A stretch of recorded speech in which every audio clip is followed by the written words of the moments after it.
आगे माई बड़ी बड़ी बूंदा बाबरी से आंगना।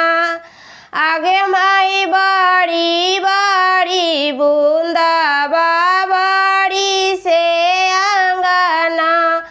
आगे माई कोना पापा के धिया बना ले आंगना। आगे माई कोना चाचा के धिया बना ले आंगना। आगे माई बड़ी बड़ी बूंदा बाबरी से आंगना। आगे माई अपन पापा के धिया बना ले आंगना। आगे माई अपन चाचा के धिया बना ले आंगना। आगे माई बड़ी बड़ी बूंदा बाबरी से आंगना। आगे माई कोना भैया के बहिनी नहाले आंगना। आगे माई कोना भैया के बहिनी नहाले आंगना। आगे माई बड़ी बड़ी बूंदा बाबरी से आंगना। आगे माई बड़ी बड़ी बूंदा बाबरी से आंगना। आगे माई अपन भैया के बहिनी नहाले आंगना। आगे माई अपन भैया के बहिनी। आगे माई अपन भैया के बहिनी नहाले आंगना।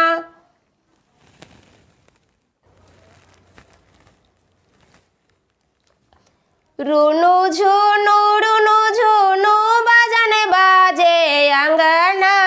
रुनु झुनु बाजन बाजे अंगना।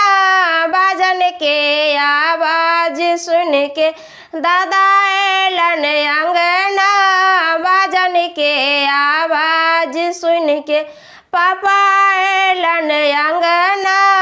सब रुपैया के धोतिया किनिहा लालाना।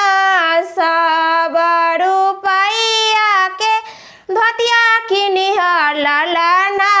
दादा के पैर पूजन करिह लालना। पापा के पैर पूजन करिह लालना। रुनु झुनु बाजन बाजे अंगना। रुनु झुनु बाजन बाजे अंगना। बाजन के आवाज सुन के चाचा एलन अंगना।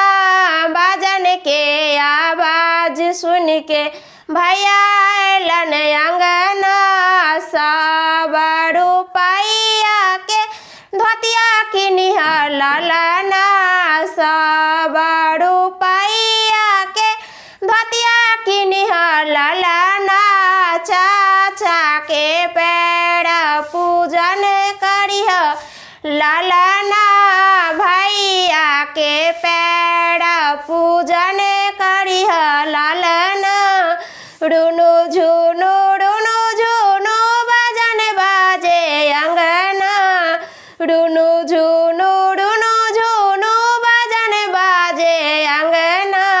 बाजन के आवाज सुन के दादी एलन अंगना।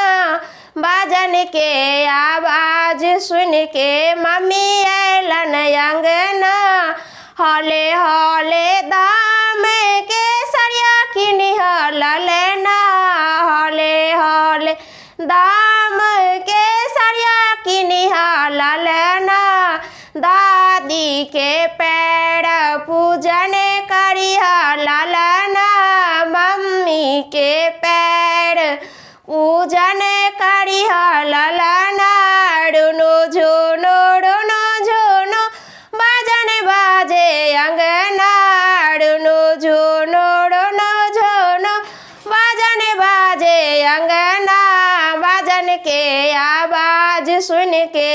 चाची आयलन अंगना बाजन के आवाज सुन के भाभी आयलन अंगना हौले हौले दाम के सरिया किनी ललना हौले हौले दाम के सरिया किनी ललना चाची के पैर पूजन करिह ललना